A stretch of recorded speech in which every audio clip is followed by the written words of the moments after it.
गंगाखेड शहरातील बसस्थानक चोरट्यांचा अड्डा बनला असून या ठिकाणी बसवण्यात आलेले सीसीटीव्ही कॅमेरे बंद असल्याने अडचण नसून पूर्णपणे कोळंबा अशी परिस्थिती निर्माण झाली आहे। मागील काही महिन्यांमध्ये बसस्थानक परिसरात पाकिटमारीच्या चोरीच्या घटनांमध्ये मोठ्या प्रमाणात वाढ झाली आहे आणि त्यामुळे या ठिकाणी आवश्यक त्या उपाययोजना कराव्यात अशी मागणी प्रवाशांमधून होत आहे। याकडे प्रशासन गांभीर्याने पाहणार का असा प्रश्न विचारला जात आहे। प्रतिनिधी राजकुमार मुंडे, DLP न्यूज, गंगाखेड। माझं नाव बंकर धारबाई मिळे, राहणार गुंजेगाव। गंगाखेड बाजारामध्ये बैलजोडी माझी विकली 1,20,000 रुपयाला। एकूण मी बस स्थानक मध्ये आलो। कोणत्या बस स्थानकामध्ये? गंगाखेड बस स्टँड मध्ये।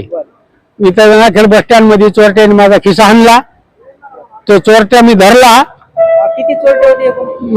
किती होते? एक धरला मी, फक्त 2 होते, एक सापडला नाही। तर ते समजा तुम्हाला सांगतो, ते ना हे केलं, मला या बस स्थानक मध्ये पुन्हा सुद्धा मला सहभागी केलं नाही। कोणाच अधिकाऱ्यानं बाहेर येऊन त्याचा, पोलीसवाल्यानं नाही का, कंट्रोलवाल्यानं नाही का, कोणत्याच कर्मचाऱ्यांना सहकार्य केलं नाही। अर्धा तास पकडून ठेवला होता। हो, नंतर काय केलं, मला 2 थापडा हाणून झटका देऊन पळून गेलो। हो, यानंतर तुम्ही काय पोलीस ठाण्याला कंप्लेंट वगैरे केली का? पुन्हा पोलीस स्टेशनला गेलो, कंप्लेंट करून घेतो म्हणले, त्याने नाव नोंदणीवरून करून घेतली कंप्लेंट, पोलीस स्टेशनने सुद्धा घेतली नाही।